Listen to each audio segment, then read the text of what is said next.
Have you ever sat down to a meal and realized that no matter how much you ate, the emptiness inside you only seemed to grow? We've all felt a craving that couldn't be satisfied, but in the sunken, velvet-draped halls of the gastronomy of grief, hunger isn't a physical need, it's a supernatural curse. Imagine a banquet where the food is made of your happiest memories, and every bite you take leaves your soul a little more hollow. This is the domain of Lord Nash, the gourmet of gloom, a man who believes that the only flavor worth savoring is the bitterness of a lost dream. Today, we enter a world of Pixar Gothic, where the wine is made of tears and the main course is a human heart frozen in obsidian.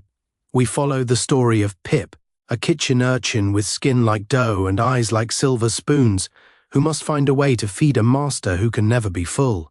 Grab your seat at the table, mind your manners, and whatever you do, don't taste the soup. We are entering the kitchen of Lord Nash. Our chronicle begins in the underlarder, a subterranean kitchen that feels more like a dungeon than a pantry. The air here is heavy, smelling of rotting truffles, sour wine, and the metallic tang of cold iron. The walls are lined with jars containing the ingredients of the mind, glowing blue jars of childhood summer, sharp green jars of first love, and dark, murky jars of last words. This is where we find Pip, a small boy with skin as pale and soft as raw dough, eyes that are literal, reflective silver spoons, and hair made of fine, white flour dust that puffs out when he's scared, wearing an oversized stained chef's coat and a belt hung with copper whisks and bone knives. Pip is a vision of culinary tragedy. In the 3D Pixar style, his doughy skin looks incredibly tactile, holding the indentations of his master's cruel fingers. His eyes, the silver spoons, don't just see the world, they reflect it with a distorted fisheye perspective, showing Pip the hidden rot in everything. He prepares. His hair is a constant cloud of white dust, a visual representation of his frantic, anxious energy. Pip is the seasoner, the boy tasked with finding the perfect spice of sorrow to satisfy a lord who has eaten the world. The architect of this gluttony is Lord Nash, a massive, bloated figure with skin like bruised purple fruit, a mouth that spans the entire width of his face filled with rows of jagged obsidian teeth, and hands that are long, silver-carving forks, wearing a velvet bib stained with liquid memories and a crown of rusted silverware. Nash is a horror of consumption. He doesn't chew, he grinds. His obsidian teeth are designed to pulverize the very essence of a memory, turning it into a flavor he can momentarily enjoy before the bottomless void in his stomach demands more. He believes that by eating the joy of others he can finally feel solid, but he is nothing but a hollow mountain of velvet and teeth. The first quarter of our 100-scene odyssey explores the preparation of the feast. We see Pip in the underlarder, forced to distill the laughter of a village into a thick, golden syrup. He uses his bone knives to slice through the bread of hope, which bleeds a warm, glowing light that Nash finds too sweet. The sound design is a nauseating mix of squelching liquids, the scrape of silver on bone, and Nash's deep, rumbling growl that shakes the pots and pans. "More salt, Pip," he bellows, his voice sounding like stones grinding in a blender. "The salt of a widow's tear, the bitterness of a failed harvest. Bring me the flavor of the end." Pip's internal monologue, a soft, muffled sound like flour hitting a table, whispers, "I am cooking the world away. One dish at a time, I am making everyone as hollow as he is." The visual world of the gourmet of gloom is a masterclass in decadent macabre. The dining hall is a cavern of dark purple velvet and dripping black candles. The failed dishes, people who have been entirely drained of their flavor, sit at the table like grey, shriveled husks, their eyes empty plates. We see the marrow press, a terrifying machine that extracts the spirit of the bone, turning the bravery of soldiers into a spicy marrow paste for Nash's crackers. The turning point occurs when Pip finds a forgotten seed at the bottom of a sack of grey grain. It is a seed of pure joy, a memory of a simple, sun-drenched afternoon that Nash somehow missed. When Pip touches the seed, his silver spoon eyes reflect a world that isn't purple and bruised, but green and gold. He realizes that a single seed of life, contains more weight than all the distilled sorrow in the larder. The escape sequence is a spectacular display of 3D Pixar action. Pip decides to over-season the master.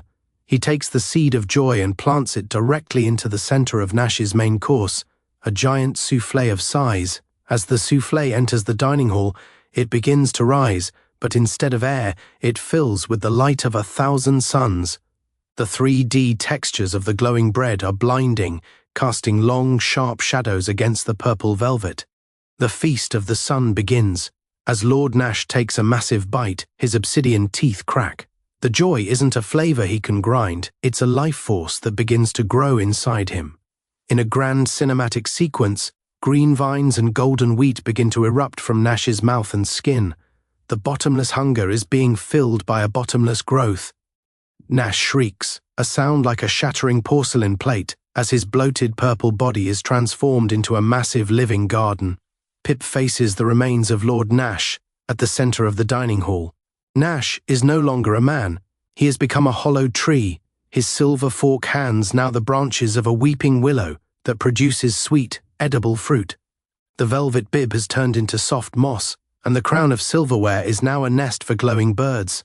The gloom has been digested by the glow. The final third of our 100 scenes shows the reclamation of the table. The gastronomy of grief has been turned into the communal kitchen of hope.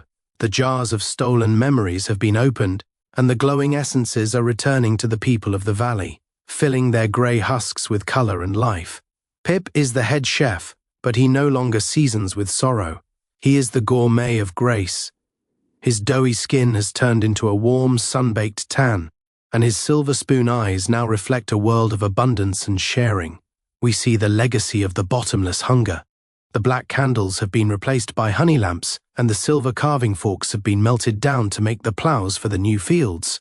The narration dwells on the philosophy of the true meal. We see Pip sitting at a long wooden table with the restored villagers, passing around a loaf of bread that doesn't bleed light, but offers simple, earthy sustenance. Hunger is not a hole to be filled, the narrator whispers. It is a signal to be shared. A meal is only a feast when everyone has a place at the table. The narrative concludes with a cosmic view. The constellation of the urchin is seen in the night sky, a pattern of stars that looks like a small boy holding a glowing seed.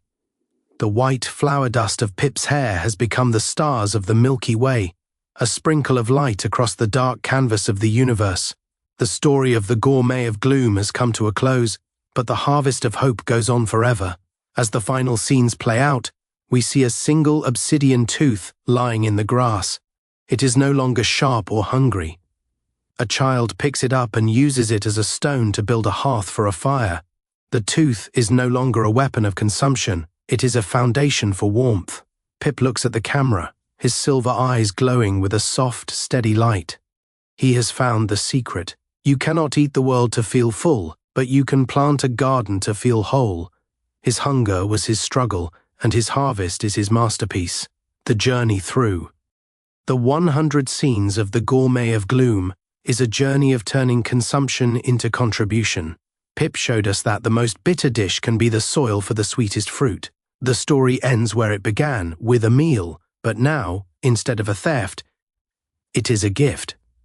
Pip's journey is a powerful reminder that our hungers, our desires, our ambitions, our needs, can either consume us or create us. If you spend your life trying to eat the joy of others to fill your own void, you will only find yourself emptier than before. But if you take a single seed of hope and plant it, you will find a feast that never ends. If this deep dive into the Gourmet of Gloom and the bottomless hunger touched your heart, or if you were mesmerized by the 3D Pixar Gothic world we've built, then don't let this be the end of our meal together. Hit that subscribe button right now and turn on the notification bell to be part of our unfolding tapestry of cinematic tragedies. We have many more recipes of the soul to discover, from the clockwork heart to the prism prisoner, and your support is the secret ingredient that keeps us going. Leave a comment below and tell us, what is one joyful memory that keeps you full on your darkest days? We read every comment and love the community of dreamers we're building here. Like the video if you believe that a shared loaf of bread is better than a stolen banquet. Until the next feast begins, stay hungry for hope, stay kind, and keep your internal garden growing. Thank you for watching.